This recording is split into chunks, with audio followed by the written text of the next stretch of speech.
Okay, my name is Samson Salamununkob. I am a missionary with SIM. I am a Nigerian, hailed from Jos Plateau State. I served in Mali with the MOAS, the Hansania People Group, for my first time, first mission trip. I was there, and I spent some years with the people. And what again? I'm a graduate of Bachelor's of Arts in Cross-Cultural Missions, and I'm a youth pastor, I'm a discipler, I'm a photographer, I'm a filmmaker, yeah, I used to do film, and I think basically that's all.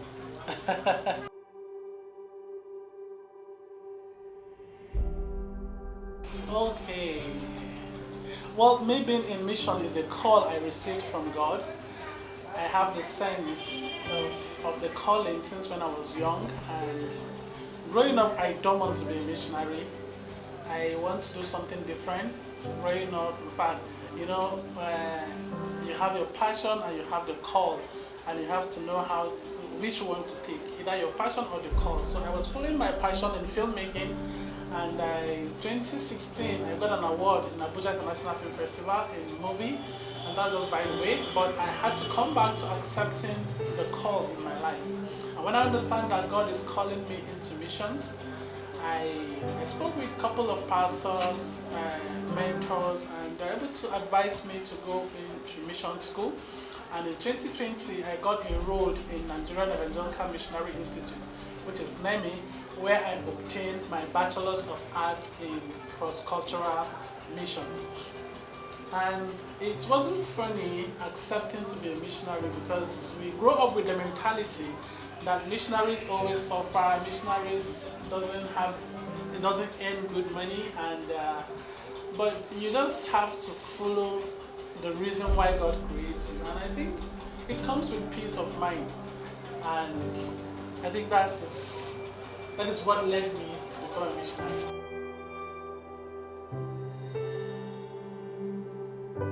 Experiences in the field.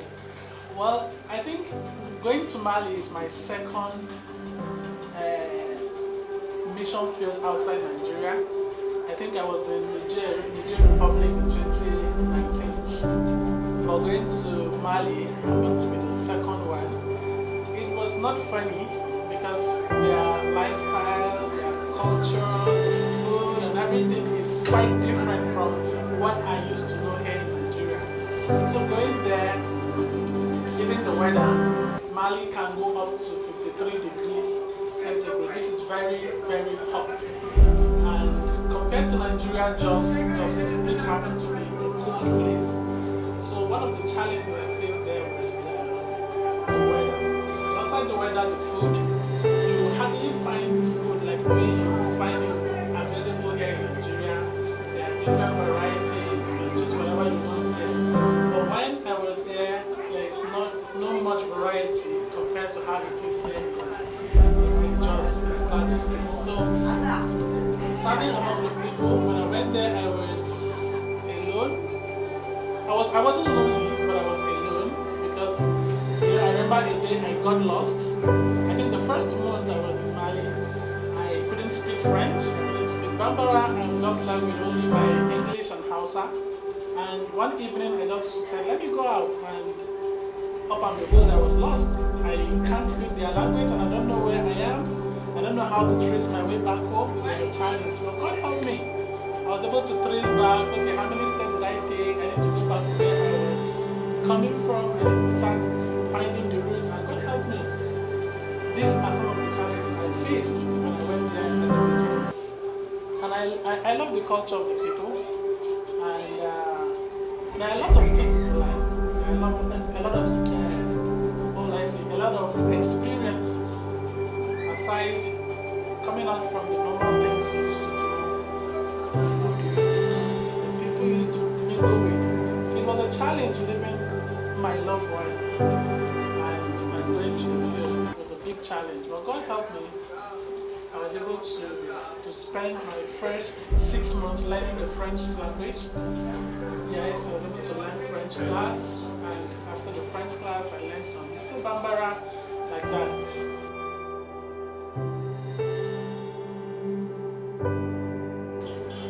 Well, God worked with me in diverse ways, from my perseverance, my patience, me accepting people for who they are.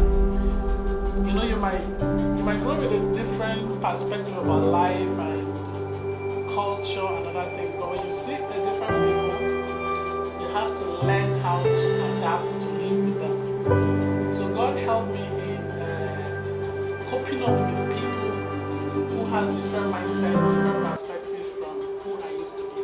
So I learned to persevere, I learned to be patient, I learned more about how to trust God, because the weather gets me sick every day, and I always trust God and heal and be strong. Just learn, I have this type of fellowship with God, because when I go there newly, I don't go out as much, so most of my time is prayer, in studies of the Word of God, and God was able to help me to learn a lot. I've grown to a significant level from where I used to be, from who I am now. And I see God working in the people I am working with. And to the glory of God, we are able to make friends with the Moa people. And then we are able to make friends with them, able to do a lot of things, share Christ to them, and lots more. So, yeah.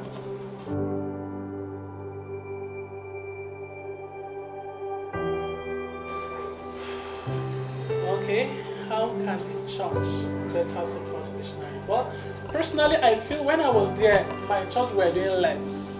Let me be frank with this, because the church is supposed to be looking out for the missionary in the field, at least time to time calling you, checking up on you, knowing how you're doing and how they can pray for you. But my church was doing less in my first trip to Mali. I think every church that is sending a missionary should be able to look out for the missionary, both financially, psychologically, and emotionally. Missionaries need people that will call them and say, hey, how are you doing? What is happening on the field? And we feel encouraged if we have calls from people back home.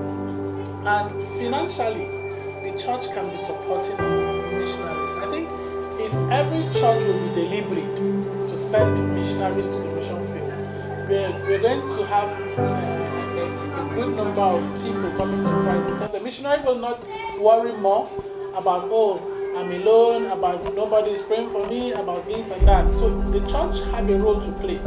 Missions cannot exist outside the church. The church are the ones sending out the missionaries. So if the church are playing their role in supporting the missionary, both psychologically, financially, morally, believe me, it's going to help the missionaries out there.